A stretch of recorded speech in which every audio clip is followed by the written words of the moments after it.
Have you ever noticed how one day you just stopped reacting, not because you stopped caring, not because you became cold, but because something inside you got tired? Maybe it started with messages that slowly stopped getting replies. Maybe it was promises that turned into excuses.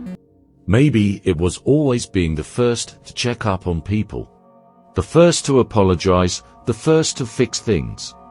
Until one day, you realized you were the only one carrying the weight. At first, you fought for people.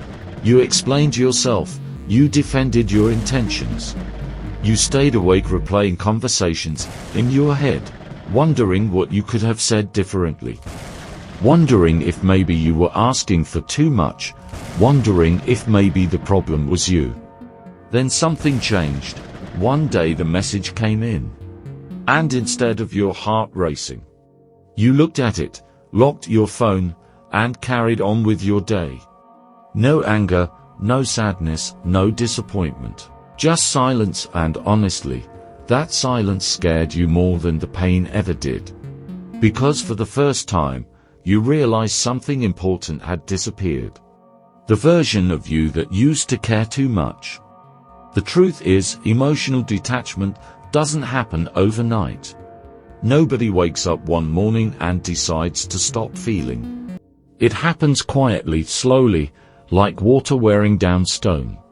A disappointment here, a betrayal there, an effort that wasn't returned, a loyalty that wasn't appreciated, a kindness that was mistaken for weakness. Until eventually your mind does something incredible. It pulls the emergency brake, not to hurt you, not to punish you, to protect you. Because the human mind has a strange survival mechanism. If touching the fire burns enough times, eventually you stop reaching for it. Maybe you've noticed the signs. Someone cancels plans and instead of feeling hurt, you feel relieved. Someone leaves your life and instead of chasing them, you hold the door open. An argument starts and instead of defending yourself for hours, you simply say, okay. Not because they were right, not because you gave up, but because peace started becoming more valuable than being understood. If you've made it this far into the video, chances are you've experienced some version of this yourself, and if topics like this interest you, if you're fascinated by the hidden side of human behavior, emotional patterns, and the truths people rarely talk about, take a second to subscribe to Under the Mask and join us. Because trust me, we're only scratching the surface. Now let's continue. Here's the part nobody talks about. Detachment feels powerful, dangerously powerful. You stop over-explaining yourself. You stop begging people to understand your intentions. You stop shrinking yourself to fit into places you've already outgrown. Suddenly, the things that used to control your emotions don't control them anymore, and people notice. The people who were used to your reactions, used to your attention, used to your availability, used to knowing that no matter what happened, you'd still be there, they notice first. Because nothing confuses people more than losing access to someone they thought would always stay.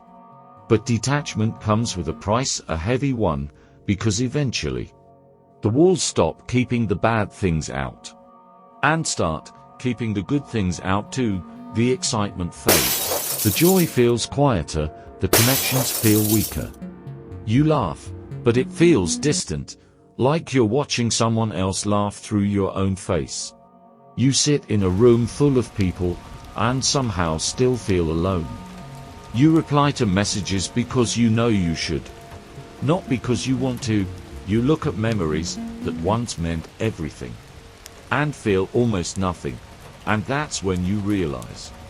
Emotional numbness isn't peace, it's absence. Before we continue, I want to ask you something.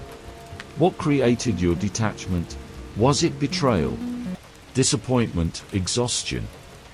Or was it simply the moment you realized you were giving people parts of yourself they never deserved?